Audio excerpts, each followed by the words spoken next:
Bismillahirrahmanirrahim. Assalamualaikum warahmatullahi wabarakatuh. Perkenalkan, nama saya Astriani dari kelas A Prodi Bisnis Digital. Adapun soal yang pertama yaitu konsep dasar ilmu ekonomi. Secara etimologis, ekonomi berasal dari bahasa Yunani yaitu oikonomia. Kata ini terdiri dari dua kata yaitu oikos dan nemein. Oikos adalah rumah tangga, sedangkan nemein adalah mengelola. Maka secara singkat, ilmu ekonomi adalah ilmu yang mempelajari tentang caranya mengelola rumah tangga.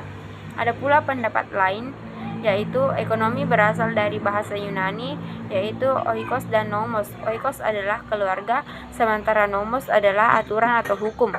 Jadi, ilmu ekonomi merupakan ilmu yang mempelajari tentang cara manusia menentukan pilihan saat melakukan proses produksi dengan sumber daya yang terbatas.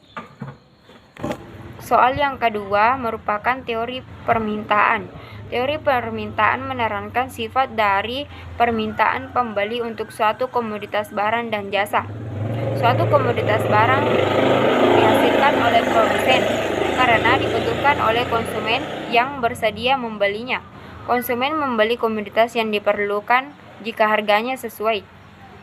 Misalkan pada tingkat harganya Rp1.000 akan dibeli 50 gelas. Kalau harga turun menjadi Rp500, konsumen akan membeli 100 gelas kopi. Sebaliknya, kalau harga naik menjadi 1.500, maka jumlah kopi yang dibeli turun menjadi 40 gelas. Kurva permintaan bergerak dari kiri atas ke kanan bawah dengan alasan konsumen selalu ingin memperoleh harga yang lebih murah dan dapat memperoleh jumlah barang yang lebih besar untuk memuaskan kebutuhannya. Soal yang ketiga yaitu tentang teori penawaran. Dalam ilmu ekonomi adalah teori penawaran menggambarkan atas hubungan di pasar antara para calon pembeli dan penjual dari suatu barang. Model penawaran dan permintaan digunakan untuk menentukan harga dan kuantitas yang terjadi di pasar. Model ini sangat penting untuk melakukan analisis ekonomi mikro terhadap perilaku serta interaksi para pembeli dan penjual. Ia juga digunakan sebagai titik tolak bagi berbagai model dan teori ekonomi lainnya. Adapun soal yang keempat yaitu apa yang dimaksud dengan utilitas. Utility atau utilitas adalah istilah dalam ilmu ekonomi yang mengacu pada kepuasan yang diterima saat mengonsumsi atau menggunakan suatu produk atau jasa. Soal yang kelima yaitu apa yang dimaksud dengan elastisitas. Elastisitas adalah perbandingan perubahan proporsional dari sebuah variabel dengan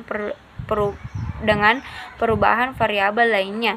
Dengan kata lain, elastisitas mengukur seberapa besar kepekaan atau reaksi konsumen terhadap perubahan harga. Adapun motivasi saya yaitu jangan pernah takut untuk bermimpi, karena mimpi yang kita punya adalah milik kita dan tidak akan merugikan siapapun. Dan yang kedua, jangan pernah takut untuk gagal. Dan yang ketiga, tetaplah bersyukur. Dan yang keempat, kita harus percaya diri. Di dunia ini tidak ada yang tidak mungkin, asalkan kita selalu berusaha, bersabar, dan terus berdoa. Itulah tadi beberapa penjelasan dari saya. Sekian dan terima kasih. Wassalamualaikum warahmatullahi wabarakatuh.